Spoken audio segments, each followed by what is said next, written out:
Hello friend, જય શ્રી કૃષ્ણ. શિયાળા special એકદમ ઝટપટ બની જાય તેવું કુકરમાં અને ઊંધિયા જેવું ટેસ્ટી દાણા મુઠિયાનું શાક બનાવીશું.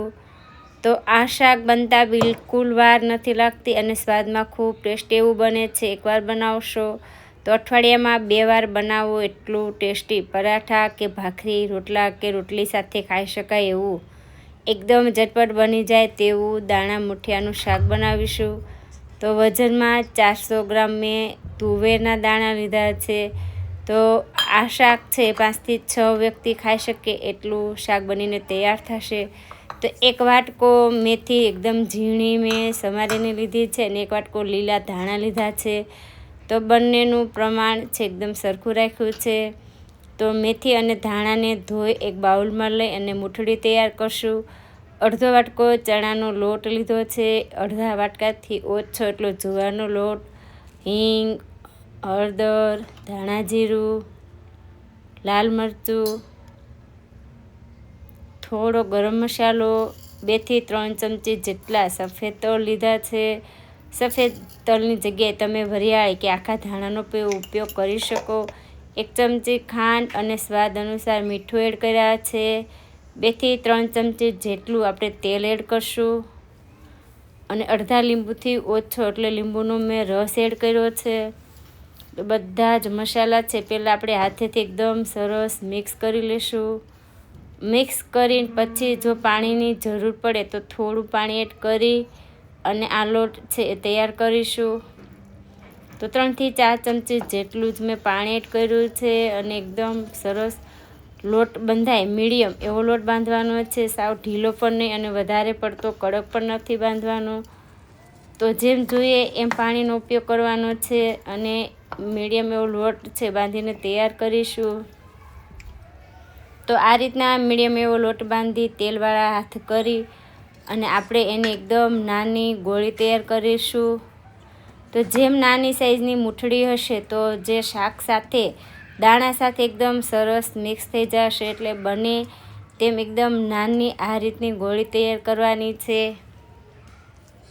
તો આ રીતના બધી મૂઠડી છે એ મેં હાથેથી બનાવી નાની સાઈઝની બનાવીને તૈયાર કરી છે.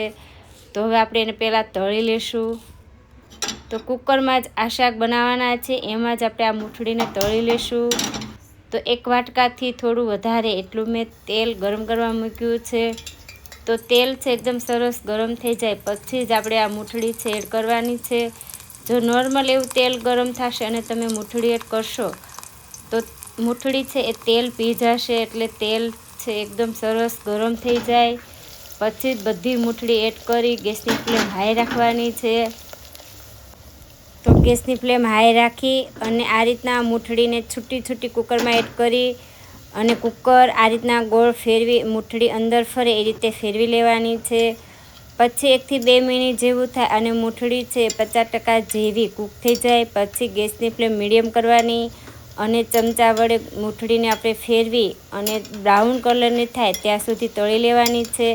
તો કુલ 3 થી 4 મિનિટનો સમય લાગશે. પહેલાં ગેસની ફ્લેમ હાઈ રાખવાની, પછી થોડી કૂક થાય એટલે ગેસની ફ્લેમ મીડિયમ રાખી તળી લેવાની. તો આ રીતની બ્રાઉન કલરની થાય ત્યાં સુધી એને તળવાની છે. હવે આપણે આ મૂઠડીને બહાર કાઢી લઈશું. તો એકદમ સરસ તેલની તારી મૂઠડીને આપણે બહાર કાઢી લીધી છે. હવે જે તેલ વધ્યું છે એમાં જ આપણે વઘાર કરી લઈશું. તો ખડા મસાલામાં બાદીઓ છે તજ, લવિંગ, તમાલપત્ર અને લાલ મરચું લીધા છે. રાઈ જીરું એડ કરીશું.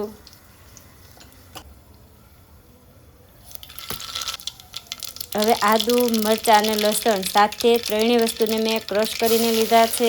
તો 15 થી 20 સૂકા લસણની કળી, 2 તીખા મરચાં અને એક મોટી સાઈઝનો આદુનો ટુકડો લીધો છે. થોડી વાર થાય પછી આપણે ટામેટાની ગ્રેવી એડ કરશું. તો 1 વાટકો જેટલી મેં ટામેટાની ગ્રેવી એડ કરી છે. બરાબર મિક્સ કરી લઈશું. 2 મિનિટ માટે ટામેટાની ગ્રેવીને આપણે કૂક થવા દઈશું. તો 2 મિનિટ જેવું થઈ ગયું છે. 1 ચમચી ધાણા જીરું અને 1 ચમચી આપણે કાશ્મીરી લાલ મરચું એડ કરીશું. એનાથી શાકનો કલર ખૂબ જ સરસ આવશે. તો બરાબર મિક્સ કરી લઈશું. હવે 1 મિનિટ જેવું થઈ ગયું છે. તો જે આપણે દાણા તુવેરના લીધા છે એડ કરીશું. તો દાણાને મેં ગરમ પાણીમાં પલાળ્યા નથી કે બાફ્યા પણ નથી, ડાયરેક્ટ જ એડ કર્યા છે. બરાબર મિક્સ કરી લેશું. તો હવે આપણે આમાં પાણી એડ કરીશું, પણ પાણી છે એ ગરમ કરીને એડ કરવાનું છે. ગરમ પાણી એડ કરી અને એડ કરશો તો શાક ફટાફટ બનીને તૈયાર થઈ જશે. તો એક વાટકો મેં ગરમ પાણી એડ કર્યું છે. બરાબર મિક્સ કરી લેશું. તો શાકમાં જેટલો રસો રાખવો હોય એ રીતે તમારે પાણી એડ કરવાનું છે. સ્વાદ અનુસાર મીઠું અને 1 ચમચી ખાંડ એડ કરી ઢાંકણ બંધ કરી અને માત્ર 2 વિસલ થવા દેશું. તો 2 વિસલ થઈ ગઈ છે અને કુકર પણ આપણું થોડું ઠંડુ થઈ ગયું. તો ઢાંકણ ખોલી અને ચેક કરી લેશું. તો બરાબર મિક્સ કરી લેશું. તો શાકમાં તમારે જેટલો રસો રાખવો હોય એ રીતે પાણી એડ કરી અને 2 વિસલ કરવાની છે. અત્યારે થોડું રસાનું પ્રમાણ વધારે દેખાય છે, પણ આપણે મૂઠડી એડ કરશું એટલે રસો છે એ ઘટ થઈ જશે. તો આ રીતના દાણાને ચેક કરી લેશું. તો એકદમ સરસ આપણા દાણા છે એ બફાઈને તૈયાર થઈ ગયા છે. તો જે તળેલી મૂઠડી આપણે સાઈડમાં રાખી તે એડ કરશું અને 3 મૂઠડી મેં સાઈડમાં રાખી છે એને આ રીતના ભૂકો કરીને એડ કરશું. આ રીતે મૂઠડીને ભૂકો કરીને એડ કરવાથી જે શાકનો રસો છે એકદમ સરસ ઘટ એવો થઈ જશે અને શાક છે એકદમ સરસ ઘટ એવું થશે. તો આ રીતના 3 મૂઠડીનો મેં ભૂકો કરીને એડ કર્યું છે અને બરાબર આપણે મિક્સ કરી લેશું. તો ઢાંકણ બંધ કરી અને માત્ર 1 વિસલ થવા દેશું. તો 1 વિસલ થઈ ગઈ છે અને મેં હવા છે જાતે જ કાઢી લીધી અને આપણે ઢાંકણ ખોલીને પણ જોઈ લેશું. તો એક જ હવે વિસલમાં આપણું આ શાક છે બનીને તૈયાર થઈ ગયું.